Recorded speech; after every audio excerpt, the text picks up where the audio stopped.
Good evening, everyone. Hi there, it's Marie Fleming here from the psychology team.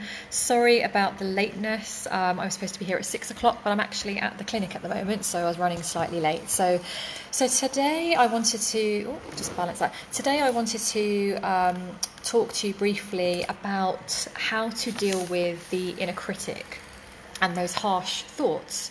So one of the ways, one of the things that comes up quite a lot when we work with people here is, and you might relate to this, is how we relate to ourselves and the thoughts that we have around very harsh ways of thinking and, sort of inner critic attacks. So I think Alex has done quite a few videos on this already about how to work with that piece that comes in.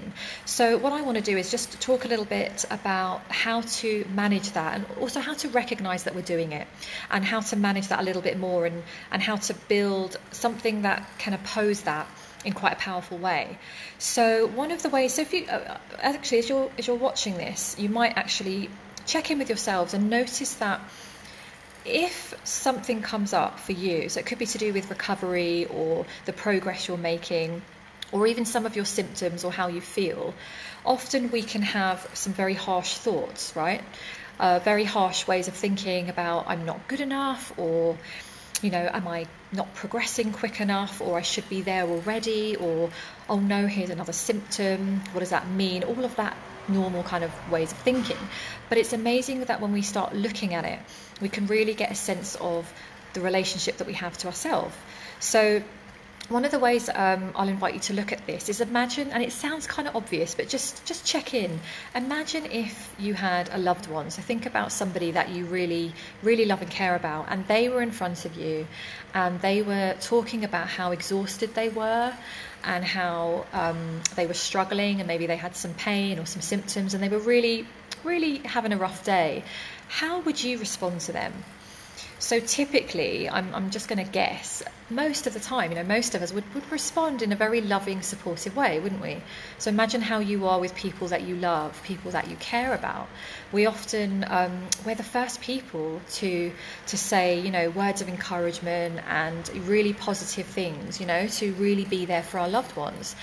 But actually now reflect and think about, if you yourself have symptoms, or you're struggling, or maybe you haven't done what you said you were going to do, or whatever, are you using that sort of encouragement, that nice soft tone, love and support on yourself? So very often that is the piece that's missing. It definitely was for me, and we see this quite a lot with people that we work with as well. So you probably would have checked out some of Alex's videos before, where he talks about, how to deal with these inner critic attacks. And some of the ways are, you can tell it to get lost, whatever language you want to use. You can, try and use a stop technique and not give it attention, and all of that really great stuff. Another alternative I just wanted to share today is basically by building up the inner coach part of you. So if you think a little bit about how you are with praise, so often, it's one of the things we cover at the clinic, is like, how good are we at praising ourselves? So check this out actually for yourself. How good are you at praising yourself? If you've got this, then great, it's something you can carry on. If this is more of an alien concept to you, like it was for me a good few years ago, this might be something that you can start bringing in to counter that inner critic. So the more we're able to come at it from a place of encouragement and support, the more likely it is that we can start drowning out that inner critic.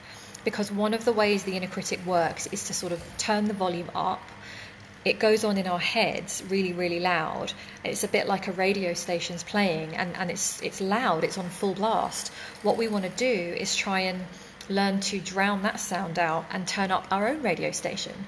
So if you start looking at how can you cultivate this aspect of praise, and actually how can you build up your own inner coach?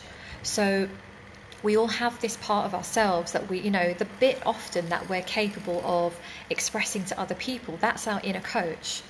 How we are encouraging to our family members or our loved ones, that's the piece that we can start bringing into ourselves. So the way we can do that is just to check out and start to almost make it a practice. So I always say to people that, you know, this stuff, it doesn't mean you have to wake up tomorrow and be super amazing at praising yourself, but it starts with just little steps, and it could be just giving yourself a little bit of encouragement or a bit of a well done, that's good, I did that today. And you can start really small and really start building that up. You can also get quite creative with it if you like. So different ways to build up the inner coach can be using your own sort of internal voice, your own dialogue.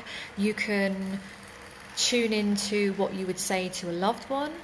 You can use the voice of someone that you follow or you're inspired by or that you respect or you love. What would they say? What would they say to you in this situation? Or, you know, you can create a character. We've got people who come up with all sorts of creative characters, you know, if that feels right to them. But it doesn't really matter how you do it. It's more about kind of building up this inner coach. And the more we do it, the more we practice this, the easier it starts to become. And the easier it starts to become, it starts to almost become a part of us in a very natural way. And then that means that the inner critic part can just start getting a little bit quieter. So of course we can deal with it directly, tell it to shut up, but this is another alternative, is to really focus on building up your inner coach in whatever way feels right to you, and start small. So look out for encouraging words you can tell yourself. Literally, like you could just do a 60-second check-in every day to start with and say, what can I tell myself? What have I done well today? You know, how can I praise myself? Look out for the tone of voice you use. Are you using a nice, reassuring, encouraging voice? You can say things to yourself in that way. And then look at the choice of words you're using. Often we are very harsh with our choices, and when we start building up the inner coach, we can start really being conscious of our choice of words. So an example I'll give you, let's think, like if, for example, your inner critic would be minded to say, oh, you've got symptoms, you're on the wrong track and you're never going to get out of this, and this, you're not doing it right, and all of that, you know, you're stuck, and all of this stuff. Your inner coach, however, might choose to refer to yourself as being on a recovery journey, much more supportive, much softer, much more reassuring. And it's just the way we choose to relate to ourselves. So it's just a kind of quick check-in really about how are you relating to yourself, and just do a bit of a check-in with, is your inner critic turned up louder?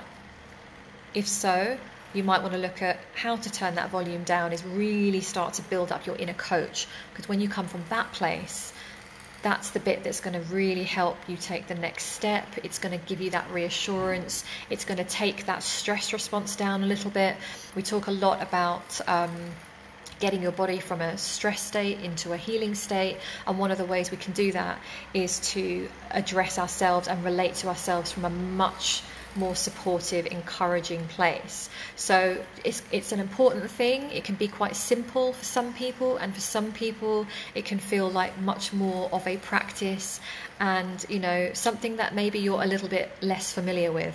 So for me, this was a huge revelation for me, going sort of 5-6 years ago, where my inner critic was so big, I don't think I even realized it was running. And it was so loud, because to me it was almost like breathing. It was just how I related to myself.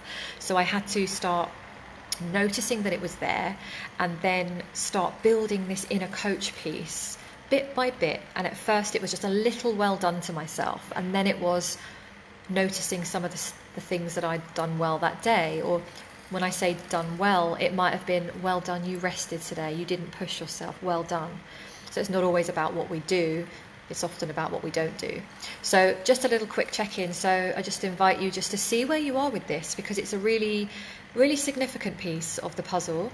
And as you know, we have a holistic approach. So it's not that this is the piece, but it's a very important piece, because we're with ourselves 24/7 when you think about it, and we have nowhere else to go. So how we relate to ourselves when we're lying on that sofa trying to rest, or when we are trying to have downtime or trying to get into a more of a healing state, it really matters how we relate and how we're able to praise ourselves and encourage and support ourselves.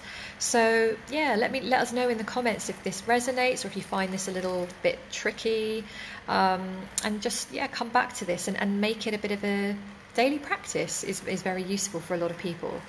So that's it for tonight. So again, I'm sorry about the lateness. I think some of you maybe thought this wasn't happening. So thank you if you're watching the replay. Just a little bit late because I was actually on the 90-day program. I'm at the clinic at the moment, so that's why I was late. So yeah, I hope you, thank you for watching live if you're here, and thank you for watching the replay. And I believe that Alex will be back next week, usual time. All right, so look after yourselves, and yeah, we will speak again soon. Take care. Bye.